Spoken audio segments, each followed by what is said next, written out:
then, you know, a light bulb switched in my head and I was like, yes, that's exactly it. Hello, Eisters. And welcome to the Payday 3 Developer Diaries. We're very excited to finally be able to share some details around Payday 3 and to give you a peek behind our curtains as we talk about some of the highlights and challenges we've faced during the making of Payday 3. We've put together multiple episodes with the help of several members of the Payday development team. And in these episodes, we'll give everyone a chance to say more on their individual responsibility and passion to see how it has been applied in the making of Payday 3. We hope you'll find these developer diaries both interesting and enlightening, and that we'll manage to quench some of your curiosity and desire for more information.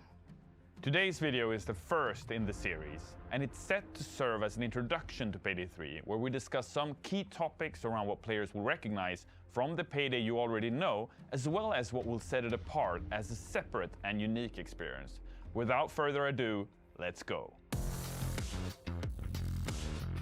I think a lot of Payday 2 players are gonna go like, oh, so this is exactly how I do it. But you will also notice that there are a lot of small features that somehow affect the game and makes it into a completely different thing than Payday 2 ever was. I think the biggest change from Payday 2 to Payday 3 is just generally how the heist experience has evolved. My name is Andreas and I work as a producer on Payday 3. In Payday 2 you have stealth and then you have loud, which is pretty binary, and that's something that we really wanted to flesh out and evolve. So in Payday 3 you have stealth and then you have something that we call search, which essentially is guards are looking for you and they're suspicious. And then you have something really interesting which is called negotiation. So first responders arrive to the scene, and if you have hostages, you can start trading them to buy time before the cops get in. Or you can save the hostages for later because you can trade them for resources. So the Payday Gang has moved from Washington, D.C. to New York City. And a big reason for that is because New York is just the capital of capitalism. Heisting with your friends and having all those skyscrapers around you, the yellow cabs, more pedestrians and traffic, that's just a very important piece in elevating the experience in general. There is a ton of stuff, right, that makes New York the place to be. But more so, it's tied to the story and the narrative of Payday.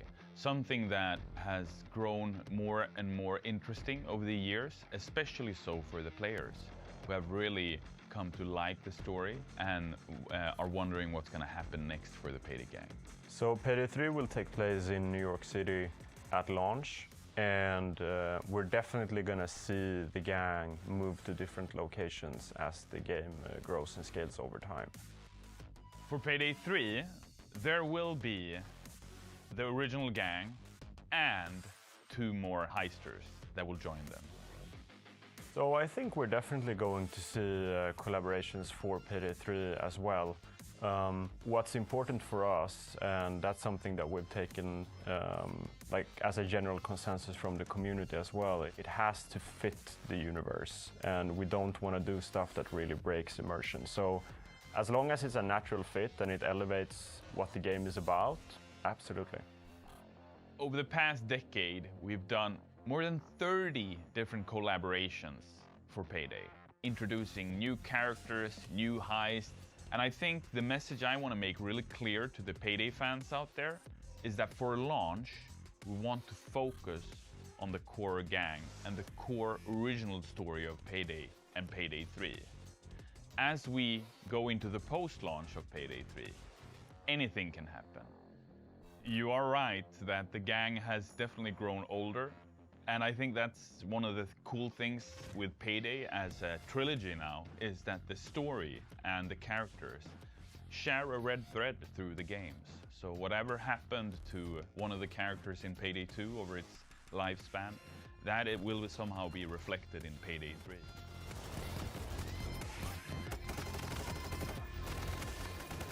The coolest feature in Payday 3, one of the first one that comes to my mind, is when you're in the bank, the civilians are everywhere, the cops start rushing in. What you can do in Payday 3 that you've never been able to do before in the Payday franchise is that you can take civilians as hostages and use them as a shield towards the law enforcement. There has been a lot of comments on stream, because we stream several times a week now, and every time we do, there are always Payday 3 questions. Definitely there's been some heavy hitters that have suggested things or asked things where I've gone like, that's actually a fact, you know? So if you asked that question, you were right.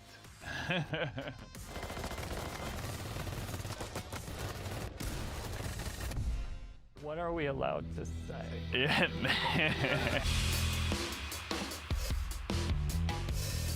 For us, the most important thing is keeping our community together, making sure that no matter who you are, what platform you play on, you have the same great experience. My name's Craig McLeod, and I'm the executive producer on Payday 3. For me, one of the most important things is really drawing the right learnings from our mistakes in the past. The history of the console editions of Payday 2 is the rockiest of roads that we have had, right? Because we were speaking of bumps in the road, and I think our console heisters are the ones that have gotten the brunt of it, really. And I think it's super unfortunate, because a fact is they do not deserve it. On the contrary, it's our fault historically, whether it's been technical challenges that we've had as a studio, inability essentially to deliver them the experience they want. So how are we working with consoles now? I mean, consoles are, first and foremost in our minds, because we're very conscious of the fact that they were dropped previously. We are committed to making sure that all of our releases are across PC, PlayStation 5, and Xbox X and S. And you'll notice that when I'm saying this, I'm saying we're only on the latest generation of consoles, and there's a reason for this. The reason is because we realized that to create the best version of the game that we could, we wanted to be on the latest technology. We have a vision of creating one Payday community. So to do this, we need to tie everything together. For us, that's Starbreeze Nebula. By having our own accounts to tie things together with, we're able to have an easy first step to enable things like cross-progression that might otherwise need complicated solutions in order to work. We create Starbreeze Nebula so we can maintain a single community across all platforms, instead of having to divide people who, in essence, are all fans of the same game. I think whatever tools we decide to create at Starbreeze are to the benefit of the players and our ability to make the best games we can. I think it's that simple, right? Like you touched on, I understand that there are some that might be apprehensive towards signing up for new things, but the players have to remind themselves, I think, that we're here to build something beautiful over a long period of time. And in order to do that, you need to set a proper technical foundation in order to achieve that. What would be my message to the Payday 3 community? I want to say thank you for being so welcoming, actually. It's really great to be invited into the Payday community, into the family. I think we're going to do something great over the coming years, and I'm just really excited to be a part of it with all of you. I'd like to give a shout out to all the console players out there who over the years, even though it's been a bumpy road, have decided to stick with us through thick and thin and support us. And I'd just like to say thank you for your support, and that we as a studio salute you and thank you for that. And we're looking to make our best effort in making you a happy heister. Oh, that's a good answer. Oh yeah? Damn, that was good. I like that. It's alright.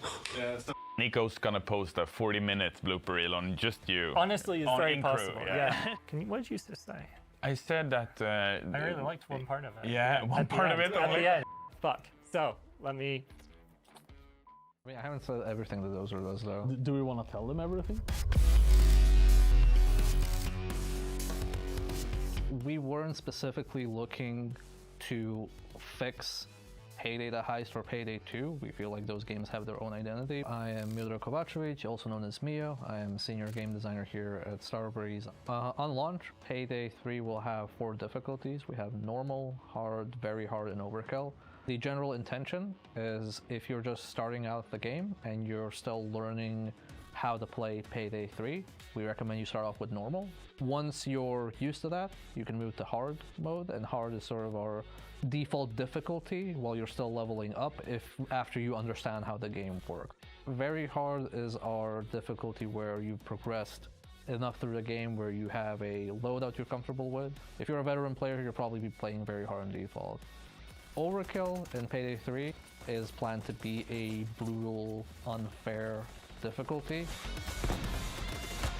So in terms of enemies, one of the bigger changes people will find is that we don't segregate enemies based on the difficulty you're playing. What we want is players to be able to experience any part of the game across all difficulties. So what we instead do is we play with the enemy numbers and we play with their accuracy and damage. One other thing that people will notice is we don't actually change their health values between the difficulties. And this is because we want to encourage people to be able to play with each other. There's one feeling we want to avoid is a situation where you have to play on an easier difficulty and be bored, or they have to play on a harder difficulty and be overwhelmed. One thing that matters a lot is the movement in the game, where you have sliding and mantling and vaulting and all these other movement options for you as a player.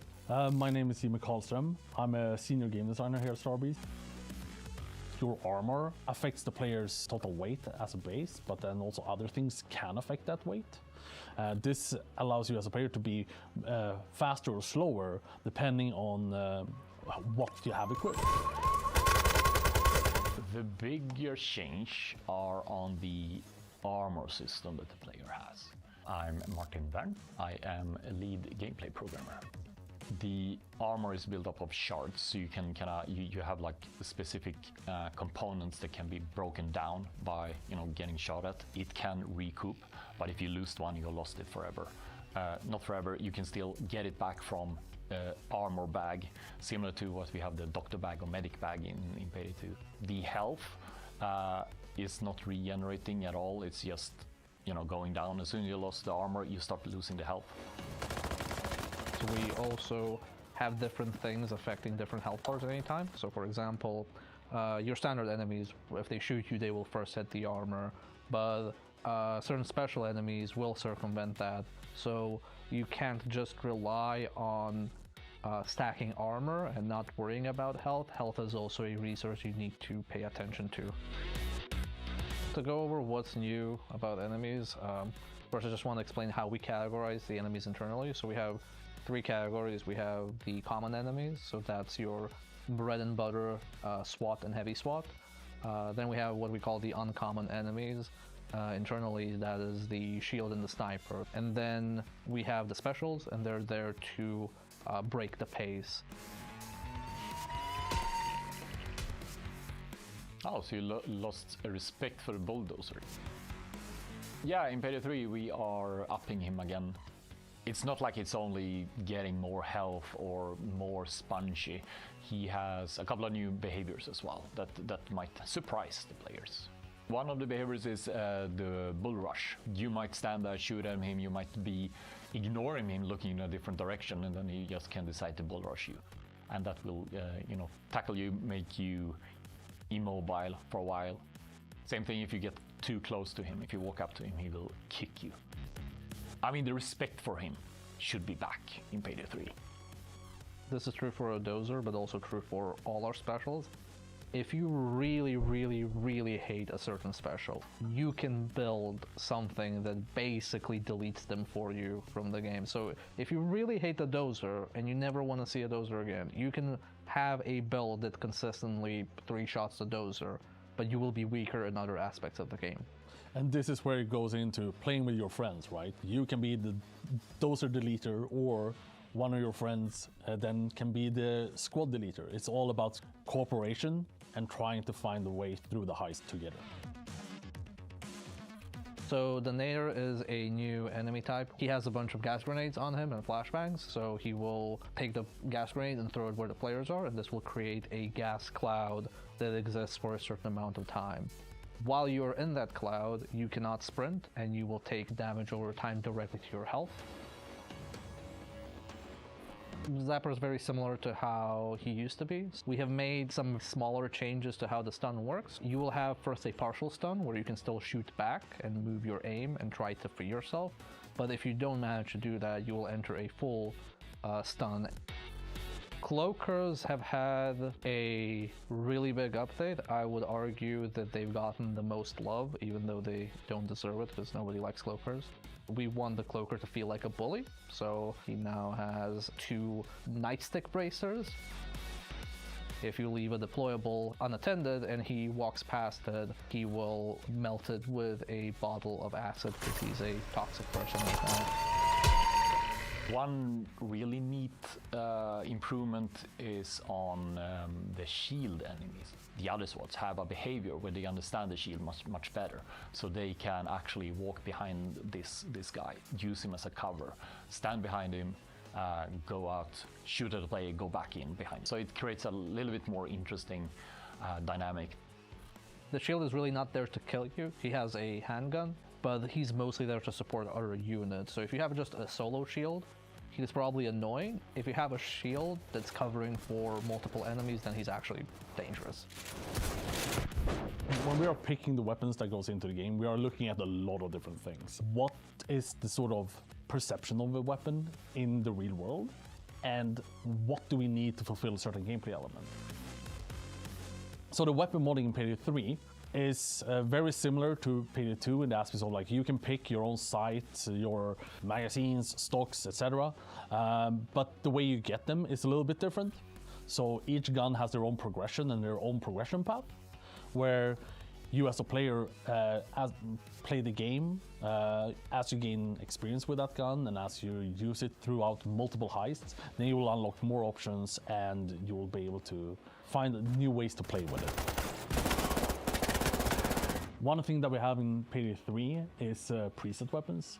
These are essentially weapons that come pre-configured with already a set of mods equipped on them, but also a unique look that you can't get otherwise. Something that is important when you're playing with the preset weapons is that even though you're playing with these preset weapons, you're still progressing the base weapons levels. And that is a really important factor, so you never lose out on that progression. We are just saying like, hey, you're playing with this gun, cool, you're gaining experience too. So the overkill weapons in the game, they are essentially your big power-up. It's something that you gain progress toward during a heist when you are completing objectives. And then as you gain this progress, at some point then later, you can call in your overkill weapon. This is something that is supposed to be a real power upgrade for you and help you get out of that sticky situation. We have a recoil system that is a spray pattern and a gun kick based system that allows you to essentially control your recoil in certain aspects, but there are always a little bit of randomization that you can't control. But with that said, you can learn and master the spray patterns and find a weapon that really suits your personality and what you want to play with. It's not about finding a specific breakpoint in a game where you want to reach a specific stat number as in Payday 2 necessarily. Instead, it's about what you enjoy in your combat situations and how you want to engage with it. So there are a couple of different gadgets. You have ECM jammer that blocks the enemy to alert. It also blocks cameras. You have a mini camera that you can place, and then you can at any time view through these cameras. The idea is obviously that you as a team equip different ones and you get different possibilities within the heist. I believe we have created a really good foundation. I think it's a good first step. I would like the community to explore the opportunities of Payday and how the different ways you can approach a heist, and also how their choices in the game, both when it comes to loadout and their actions, actually has an impact. I would like to see players complain about their hatred towards the enemies in particular. I know that the Cloaker is much hated, and I hope people learn to hate him even more. And I also want to see some cool skill builds. We made for Payday 3. Spoilers! what an animator is doing. In our game, since it's a game with human characters, we use motion capture as a base. My name is Joachim Fridlund. I'm the lead animator on Payday. The first person animations, which is the reloads on the weapon interactions, those are keyframed by hand because they really need to be super cool looking. On third-person animations, we use motion capture as a base. It saves time, and also you will make sure that you have a realistic motion as a base. Motion capture is actually when you use your body to record animations. You need the acting skills to be good at capture performance. So then it's like acting skills and animation skills combined. The entire game takes place in New York, which was honestly like fantastic and liberating to work with. My name is Fredrik Larsson. I am a lead environment artist here at Starbreeze. We haven't worked with a strict map. We are not recreating faithfully New York. We are building a Payday New York, and it is very different. It looks and feels the same, but when you start looking at the details, it's not the same. The logotype is very important in the game to make it even more believable. My name is Marielle Karlsson, and I am a graphic designer here in Starbreeze. I have made around 90 logotypes and all different kinds of variation of those, and of course a lot of ads and other kind of small details in the game. And advertising is usually such a huge sign of the times. Yeah. Like what you see in the ads, it tells so much about the world right now. Yeah, it's a great way to just show you what world are we in. We have civilian animations in different scenarios that needs to fit within a living city of New York. Someone might be calling for a cab, or someone might take out money from an ATM, and all of those things we try to bring life to this New York environment. We focused on thinking about the civilians as extras in a movie. They can't be stealing the scene. They need to be to support like the narrative and not be too eye-catching. Yeah, working with the art gallery was super fun. It's a pretty, like, just technically art-wise, it's a pretty hard thing to build because usually the galleries are pretty barren, and making an empty room look good in a game is super hard. Usually you use the dirt, the grit, and you put crap everywhere to make it look good. But on the other hand, we really got to experiment with like taking the art and pushing it to spinning on the artist's motivation behind the painting. I did a logotype and also exhibition posters. Well, I mean, essentially all graphical design, but you were put in the place as essentially like this was ordered from the owners of the art gallery. You should really feel this unpleasant owner in this art gallery. You did a super good job with it as well, because I feel like this logo, it's just in between pretentious art dealer that doesn't really know art and annoying tech bro wannabe. One of the coolest things that I feel we've been working on is the micro-destructions and the sort of dynamic environments, how things react when you shoot them. I mean, it's pretty minor things like pots breaking, bowls of fruit just toppling over and stuff flying everywhere, but like when you put these elements everywhere, it brings a lot of life and just chaos to any firefight. And it's like just having the car alarms and things shattering and the papers flying from the printer when you shoot. It turns a mediocre firefight into a spectacular one. And that's what we want in Payday. We want to have a hyper-realism, so it looks realistic but a little bit more like a Hollywood. So like if we're doing a death animation, we want it to look like Hollywood. So if you're blasted by a grenade, we want that wah! in the air, even though that would not be realistic.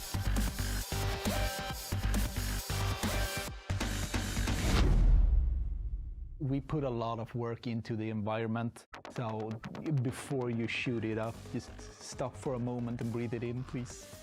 Exactly. It's a lot of small details there, and I think they just should have fun to walk around and see everything we have made. Yeah. It is made to be shot though, so like don't let it stop you from actually shooting everything and everyone. For the future, what we try to build is a good base with animation systems, so they are future-proof. So then if we add a new weapon or a new character, it's going to be easy to add that. I'm feeling happy about what we have achieved, so a big shout out to the rest of the team.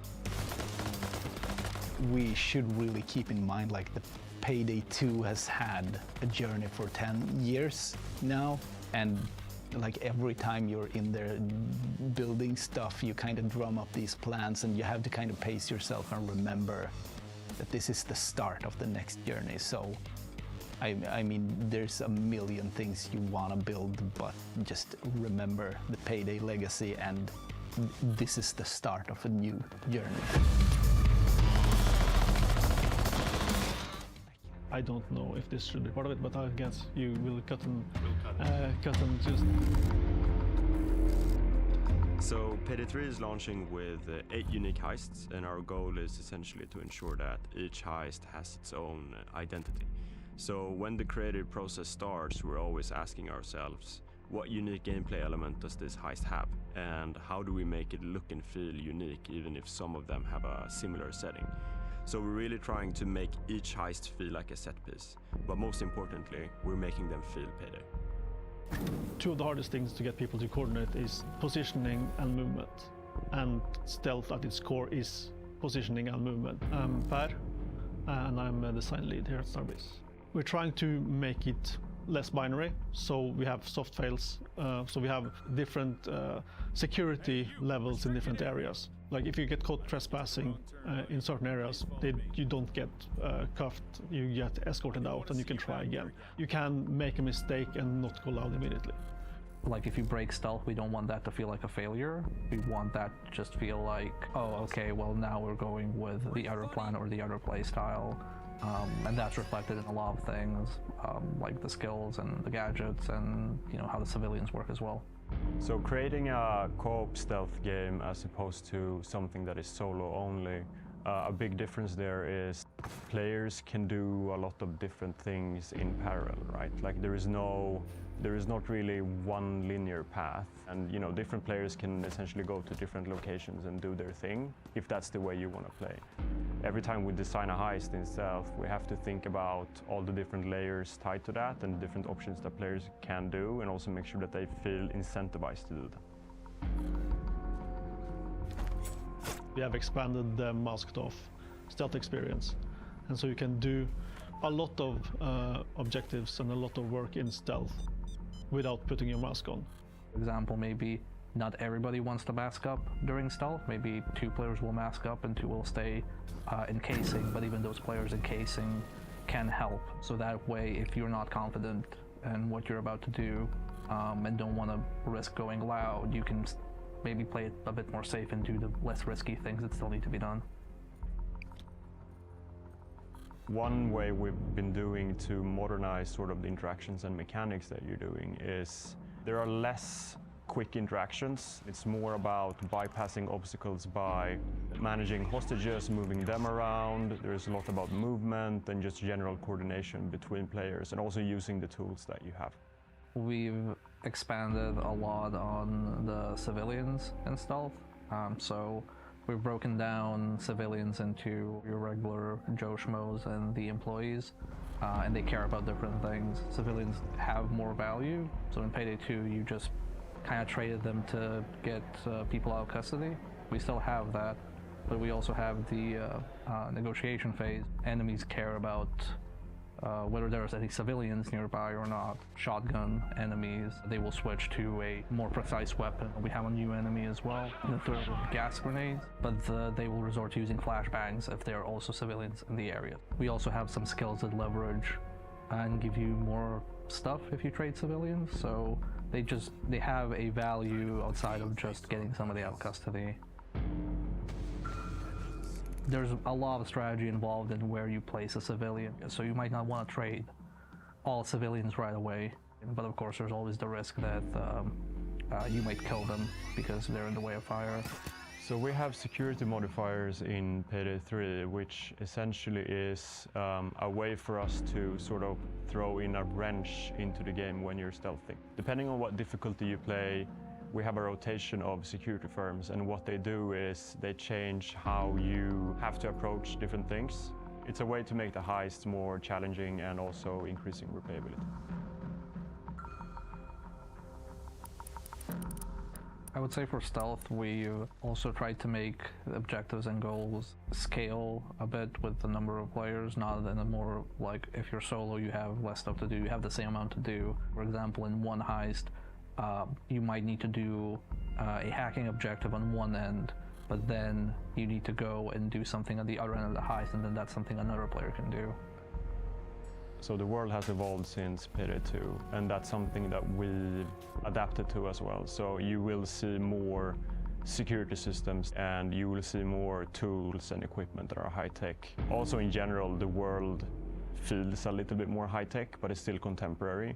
And making sure that it feels contemporary has also been an important part of the vision, since the game is going to grow over time, and we want to make sure that it feels sort of timeless in that sense. From my point of view, a lot of the more digital stuff is in the gadgets.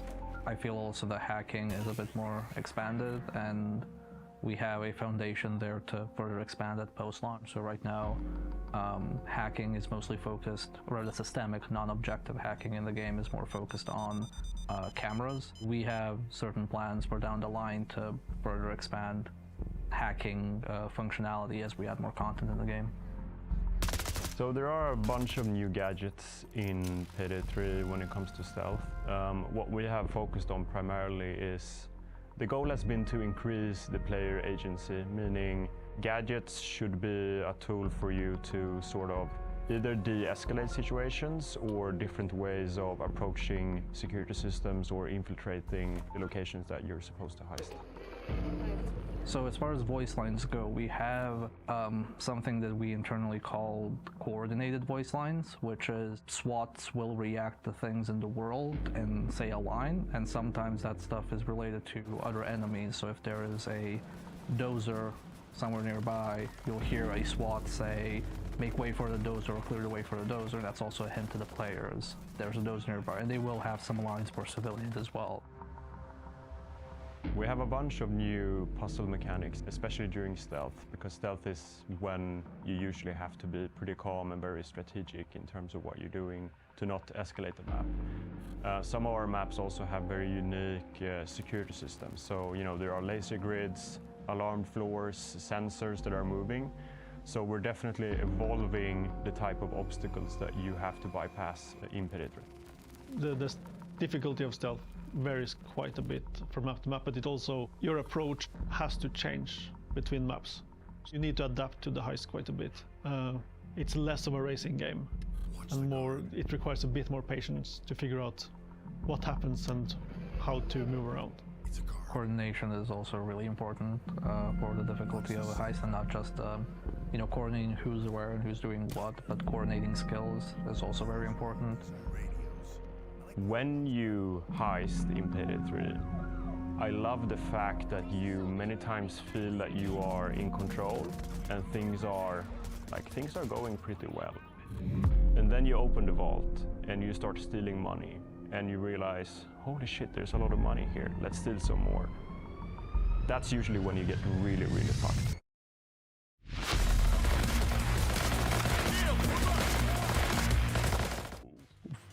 It's something that we're not sure if I can say, but what we will be introducing for launch is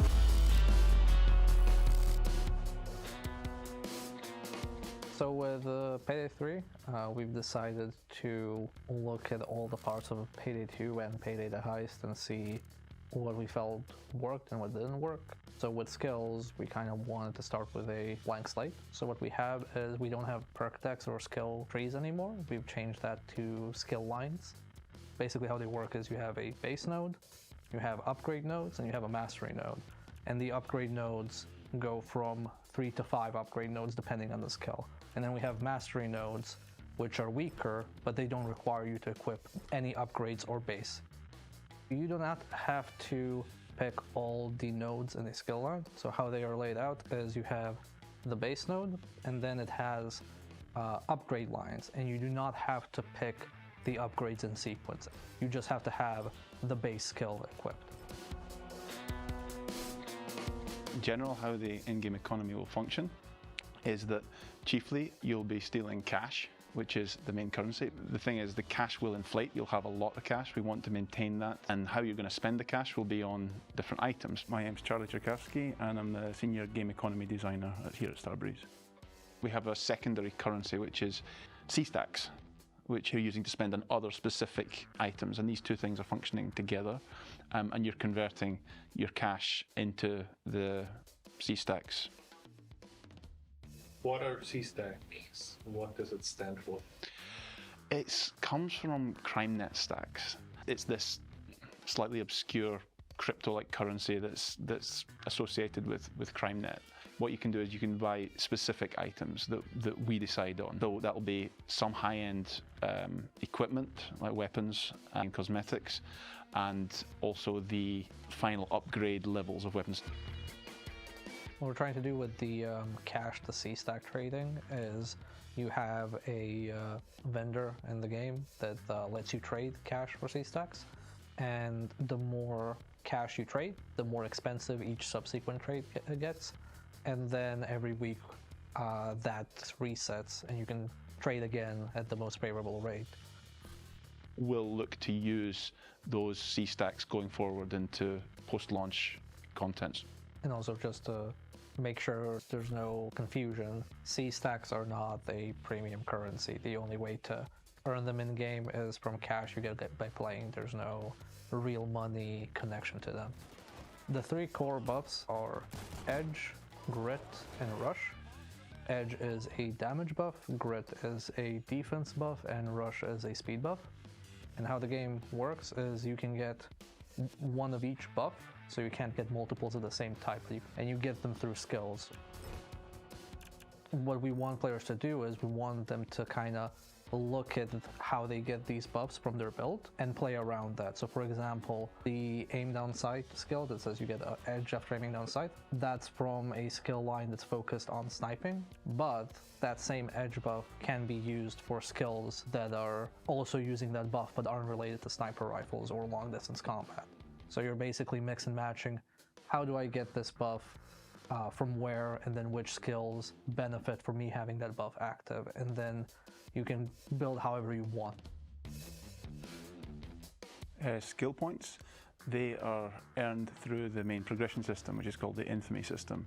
I assign at different levels when a skill point unlocks. So as the player progresses, they're going to build up their skill points, and then they've got essentially more points, but you can think of them as a resource. They've got more of these points to use and apply and equip skills with. So as they're progressing, they're getting more variety in what skills they can use. Skill points aren't permanently spent, so this is more like the capacity of skill points you have. We're keeping the part of Payday 2 where you can equip and unequip skills freely and experiment with different builds as you want. Right now, the last skill point is unlocked on Infamy level 100, and it's 21 skill points total.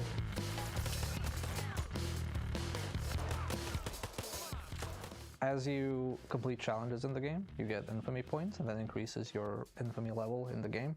And there's 150 levels on launch. On level 100 is when we unlock the last gameplay thing, which is the final skill point. At that point, you have all the base weapons unlocked, all the gameplay features, all the skill points. After that, it's only cosmetic rewards. So from 100 to 150, it's basically bragging rights. But as we add more challenges to the game post-launch, there will be easier methods to get to level 100. So we're gonna add extra skill points, and now the new soft cap is, for example, 110, and the new hard cap is 160, for example.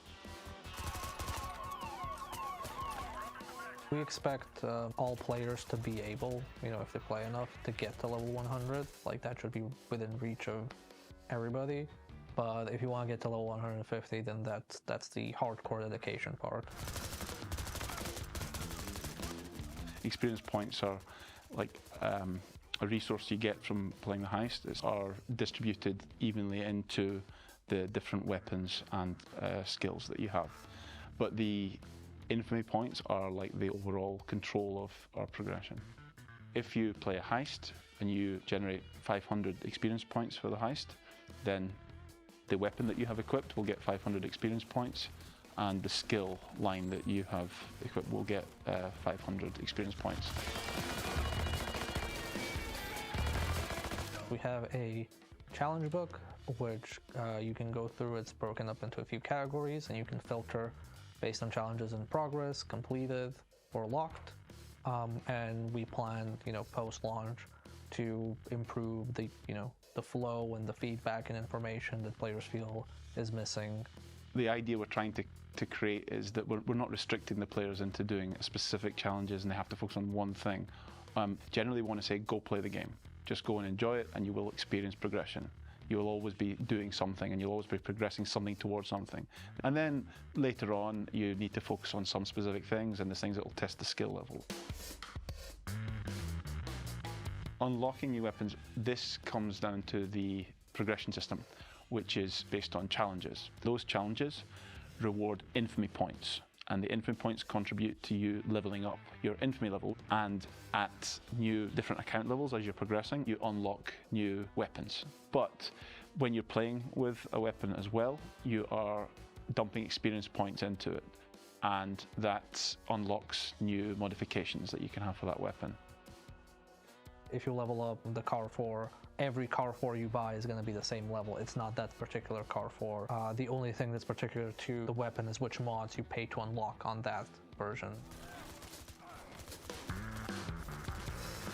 That's always the difficult question of how do I have a stealth build and a loud build at the same time. We have tried our best to make skills be useful in both stealth and loud, but we hope that the amount of skill points we give you is enough for you to have a loadout where you attempt stealth but are still capable in loud.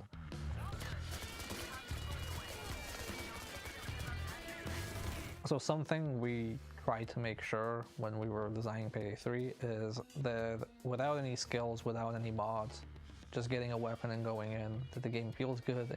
Essentially, as long as you have the gear unlocked, you should be fine. What skills are there to do is to emphasize a playstyle and to make things easier for you. When I've played the game, I've seen it get more fun, and I really like the sort of high octane action and everything that happens in the chaos when you're playing the heists. And like, as a designer, we're always playing as well, even as when you're working on these progression systems. So like, this is really nice. People think it's a good idea, some people think it's a bad idea, because we've been talking about the... When we're creating cosmetics, we did try to figure out a good foundation that we can go from. So we have different rarities in the game as well. So we have the cheaper ones that goes all the way to the really expensive ones. We needed to have a good rule set to work with. So Ivan spent a lot of time trying to figure out what is a common mask and what is a legendary mask, what differs between them as well. So that's why you see some really plain masks as well, which are simple shapes. The more common items, they should feel like this is something that they go to a hardware store. They get like a cheap supplies and they make themselves a mask, and then they go and rob a bank. And then as soon as they make the first bank, they go and buy really expensive and cool looking stuff. There is a lot that goes into selecting new cosmetics. Things like the theme. Also the thing that it should not look goofy right away. We'll have our chance to add all the silly and goofy stuff, but right now we want the player to feel that the gang is having the comeback, you know? You don't come back into the business in the chicken soup. We went through a big discussion how after years of Payday, the masks, they touch different spheres of art. So there are a lot of realistic masks, there are a lot of silly masks, there are a lot of like horror themed masks. You know, they look like the mask you could buy on like a carnival. We have a bunch of weapon presets, so they come pre-modified with a matching skin. We also have a feature called preset masks, and those are interesting. Those are mostly consist of the items that are available at the black market to customize your own mask. But they usually feature one unique thing, like a unique pattern that you cannot buy. It can feature like a specific material that is applied to that mask or a section of the mask, like the pattern region. The hardest redesign I would say, like, it's not a particular character and it's not the outfit they wear. I would say the faces. It's because the Payday 2 graphics and the fact that the original heisters, they come from almost 10 years ago. And now that we have the capability to create the more realistic faces, but then also at the same time we cannot make them look exactly like the actors from the web series. It's been 10 years since Payday 2 as well. You can't expect the players to look the same as they did 10 years ago. So you probably have some battle scars, some like aging in the face. So that's what brings us from Diesel into Unreal as well, that we can utilize the new technology that we have today. We are using face scans to get all the details and richness in the faces that we couldn't get in Payday 2. We have a very good foundation for Payday 3, but it's something we want to evolve in the future to enrich the Payday 3 experience as well. So we are looking into more systems and maybe more cosmetics that we can add to the game. There is a lot that we achieved with the engine, and there is a lot coming. There are some ties to old villains, for sure, yeah. About 5 years has passed since the events of Payday 2, where the gang robbed the White House. And after that, the gang went into retirement, living off the enormous amounts of money that they've made over their heisting careers. But in Payday 3, some of the people that they've wronged in the past figure out that the gang is very much alive still, and that they stole pardons. So in this universe, that sort of heist works. And therefore the cops aren't doing anything, and some of these people learn about this, and they're not happy about that at all. So they conspire to have the Payday gang killed, hire assassins, and as a precaution, they also make sure to freeze all their assets, just in case the assassination attempts fail. The reasoning being that in that case, at least the heisters won't have any resources, they won't have any money to be able to retaliate on these assassination attempts. But of course, we do know that at least a few, we don't know if any of the actual assassination attempts actually succeed, but Dallas, Hoxton, Wolf, and Chains survive along with Joy. And they are contacted by an old associate of Bane, a woman called Shade, who manages to reach them just in time before the assassination attempts. And she gathers them all up in New York, promising them that she will do her best to try to get to the bottom of this conspiracy, to learn who's behind it, and get them some payback. But first, they need to get back to heisting, because since they don't have any money left, they need to raise money somehow. What makes the audio of Payday interesting is that we are trying to keep it grounded, but still going for the power fantasy and really get the player in charge of his or her own experience. For the music of Payday 3, the real challenge was to honor the legacy that we have. You know, some really good and loved music that the community really enjoy for Payday 2 and Payday the Heist, and bring something new in the mix. So that was really the challenge. Yeah, and I brought some of my influences as well. Some from electronic music and bass music, and but also some rock and metal. And trying to mix it together with what we already had as a foundation from the other games. It's been a fun challenge, also very difficult. Yeah, I really like the point that the music is right now. We talked about 50% Payday the Heist, 20% Payday 2, and 30% Gustavo. Yeah, we had that formula going on since the beginning. Yeah, that's true.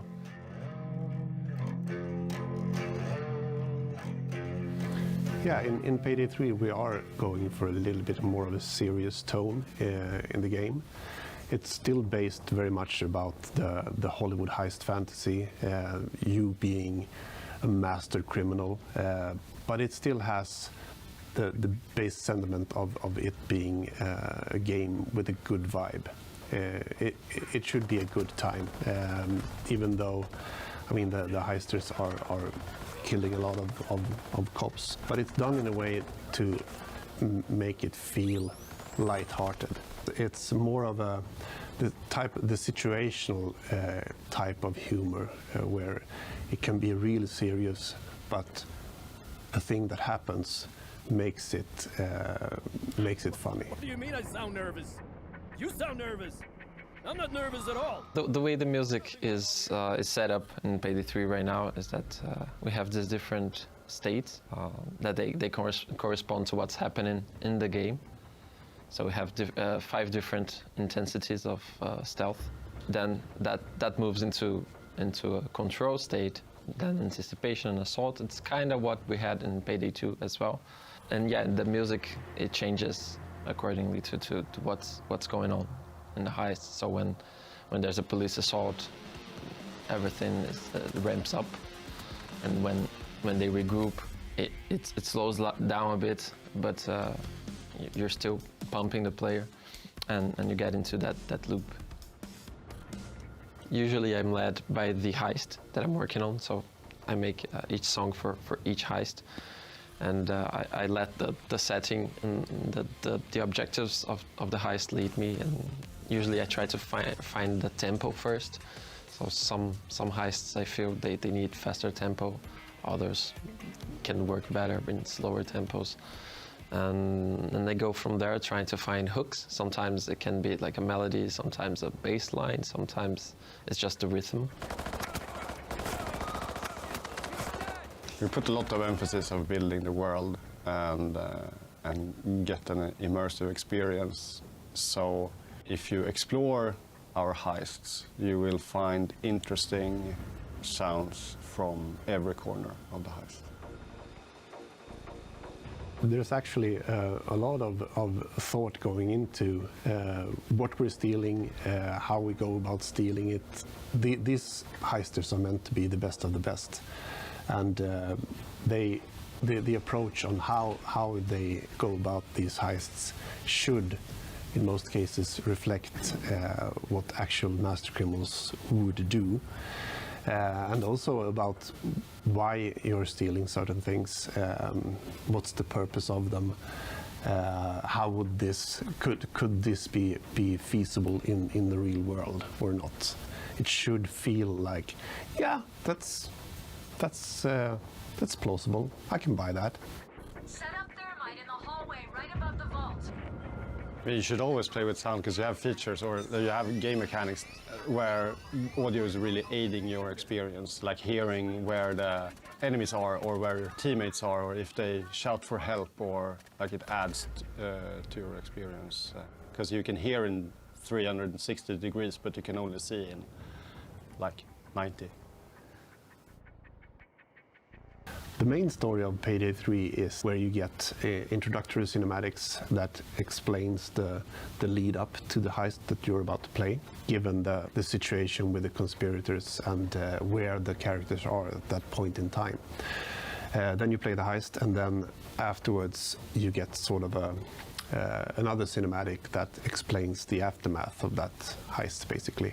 But there's also just a few little nuggets of information strewn about in some of the heists. Things that can reveal a little bit of character backstory and what their ideas about things really are, and also some foreshadowing what's to come. Since 5 years have passed since the events of the end of Payday 2, the heisters they have matured a bit. For instance, Joy, she was 23 at the end of Payday 2, so she is 28 now, and you can tell from the way she expresses herself. She doesn't count points as much anymore, like she used to do in Payday 2. So she is a little bit more mature in the way she expresses herself. And the same with Dallas. Dallas is one of the oldest heisters, and even though he still loves the world of heisting, that's his home, that's where he wants to be. You can sort of tell that there are parts of him that would have liked to stay in retirement. So he's maybe a little less wordy than he used to be. He's a little bit more somber. While somebody like Wolf, for instance, he's been through hell during retirement. That's the worst part of his life ever. So he's just exuberantly happy that somebody has tried to kill them and steal all their money, so he gets to do it all again.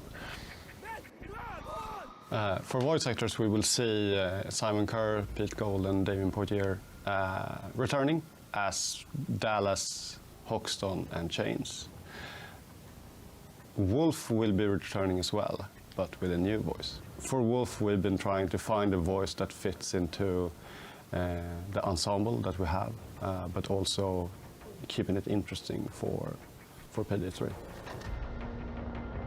It's been a lot of fun developing some of these new characters. We have a new character, a new heister called Pearl, which has an amazing backstory that's been really fun to write.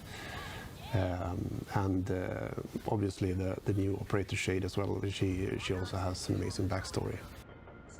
Something that I've really been very conscious about writing, for instance, dialogue for these characters is who they are, what sort of words would they use. Some of that comes from the actor portraying the character. We only get to scratch the very surface of these characters' life stories and backgrounds for this game, but going into live service with DLCs, hopefully we can figure out a way to tell a little bit more about their stories, because there's a lot to it that isn't immediately apparent to the players. I'm really proud of our small talk system. It's the system where it randomly picks conversations with NPCs, civilians in the world, creating a more immersive experience and like a world that feels alive. And I still think that is like such a big impact and a big difference from Payday 2, and also with the vehicles and the music from the cars going by. And from an audio perspective, or from the audio department, we usually are the ones that drive the systems and how stuff is going to work. For example, the small talk, while the narrative team are the ones that putting the information in. It was a lot of fun to write some of the civilian dialogues, things that only meant to be like in the background. I mean, this is the world that they're living in, and having a little bit of dialogue and things like that in the background really gives you a sense that this is an actual living, breathing world. It's not everybody who can come into work and write curse words in 30 different ways, so that's always fun. I really hope that you like the game and you will play it, and as Gustavo said, make friends and yeah, just have a good old time. Keep those helmets flying.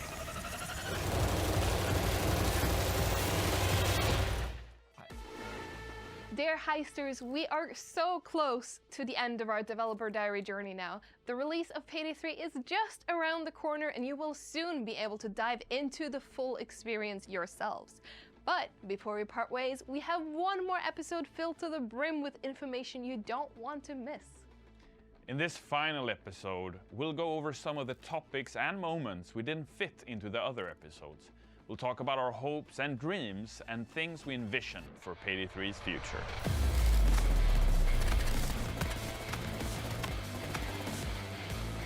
I think the biggest thing for me when I compare Payday 2 to Payday 3 is that already from the get-go with Payday 3, we have a very clear idea regarding the tonality of the game. We're coming more back to our roots, more closer to the Payday the Heist vibe and tonality, and I think that's what Payday 3 does really well, that it grounds us in the Payday universe from the perfect tone, from the perfect setting.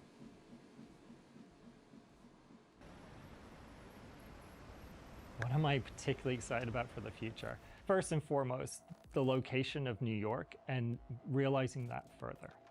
New York is such an iconic place. It has so many different facets. There's so many different ways that you can bring the city to life. And then when we think about putting the iconic Payday Gang and the chaos that they can cause, the urban mayhem that they can cause, and putting that into New York, that's something I'm excited about. When I see the future of the franchise over, let's just talk about the first year of service, I really see us realizing that location in a very strong and in a much deeper way. So that's something I'm incredibly looking forward to. In the beginning, we also struggled that we did too clean New York. And one of the things is the garbage pickup, the way they pick up the garbage in New York. They still pile trash bags on the curb. That was one of the things that was hugely forgiven because you can make combat covers out of trash bags, and since they're placed anywhere in New York, you can place them anywhere you want, and we can just design the combat spaces with, well, we need something here to cover the player, so yeah, put trash bags, it's fine. One of the sort of happy accidents that happened during development is that we set up the zip lines in the game, and the way we have made it is that it's supposed to be very smooth to get in and out of the zip line, but as a consequence then what happened was that if you had 2 zip lines in a row and you threw a bag on them, they could go from one zip line to the next, to the next, to the next. And of course we saw this as a happy accident. I think my favorite track from Payday 3 is currently the one from the Neo Credo. I really liked the whole process of making it, and it was just a fun and different way for me to do things, since I usually start at the computer and use the synthesizers. This time I was just messing around, and it came, this bass line came to me, and so I have a special place for it in my heart.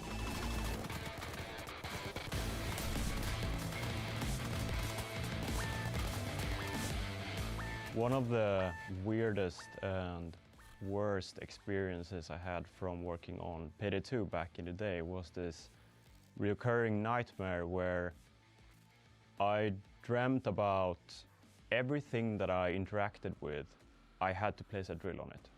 The worst part is that that nightmare came back to me during the development of Payday 3.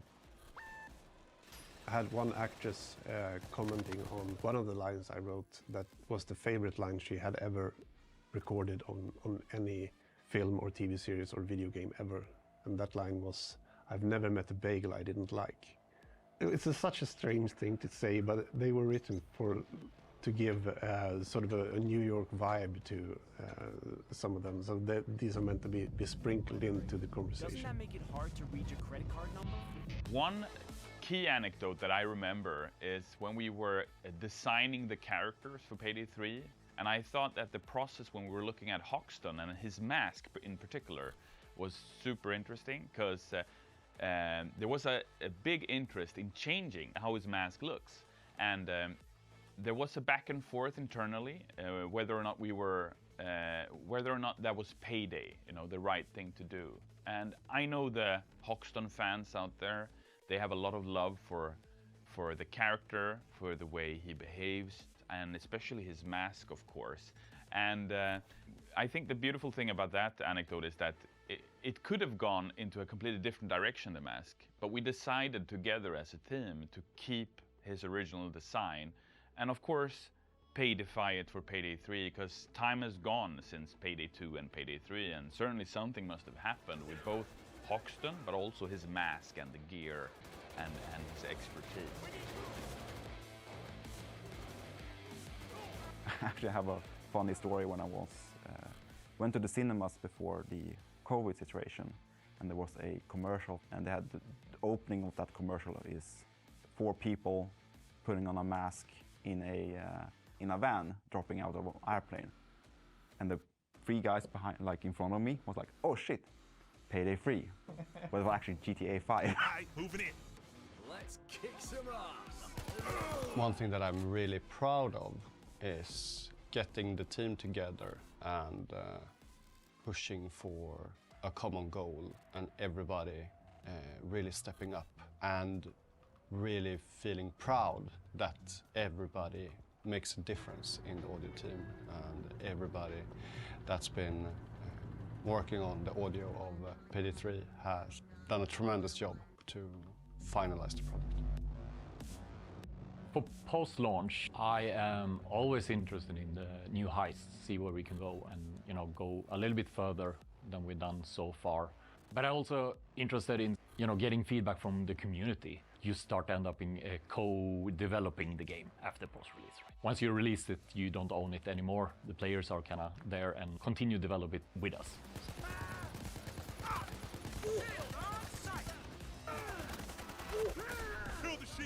Post-launch, I would probably want to see more stuff based on what the community wants, because we have a pretty solid foundation of heists and diverse objectives at the beginning, so people will be able to pick what they want to see more of, less of what they want improved, and that'll probably give us a better idea of what future heists should look like.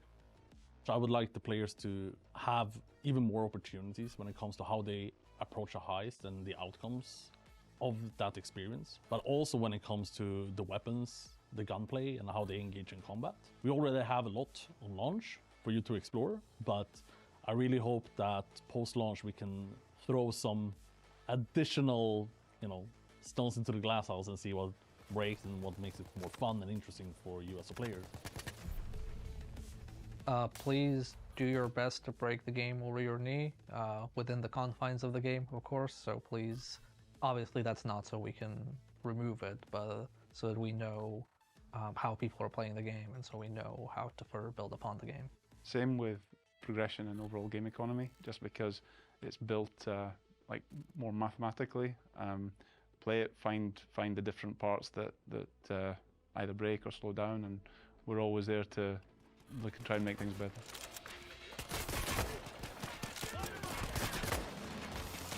We have this design philosophy where, you start the game and you're pretty confident in what you're doing, and that leads to situations where you're always trying to steal more than what you're capable of. So things always go south, and that leads to super fun interactions where, people die and they start yelling at each other and screaming and just running, and like that moment when shit really hits the fan, I'm really looking forward to that.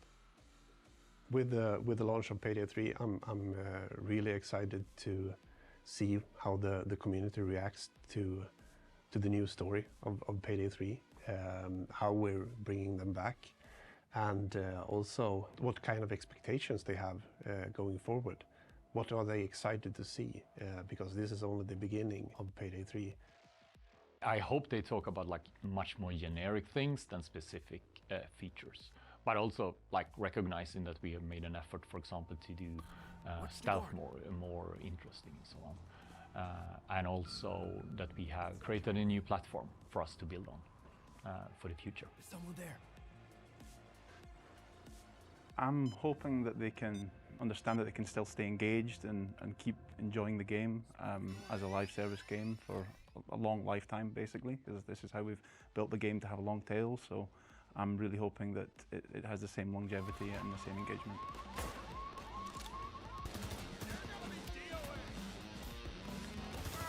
I hope the Payday community will be able to just focus on having fun together with the existing content that we put out for launch, and that they are primed to look forward to the future of Payday 3, because the launch is only the beginning.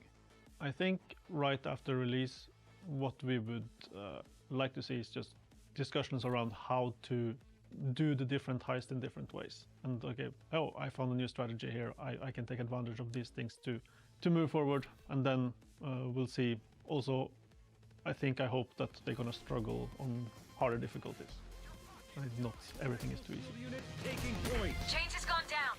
What I want to say to our community is just, it's gonna sound super cringe because I have a hard time articulating this, but essentially what I want to say is just a huge thank you for all the support. I mean, Starbreeze almost went bankrupt at some point, right? But thanks to the community and their support, we managed to rise again and continue to do what we love.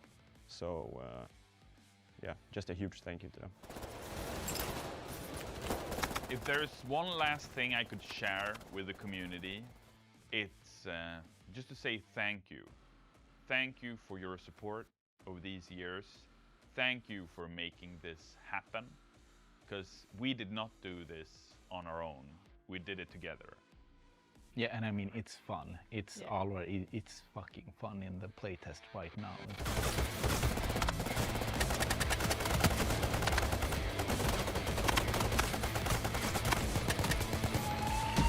And that is it, Heisters. We hope you've enjoyed the developer diary journey, and of course, that you'll enjoy Payday 3.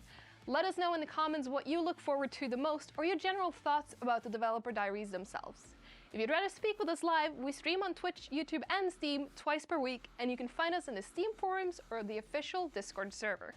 And remember, Heisters, keep those helmets flying.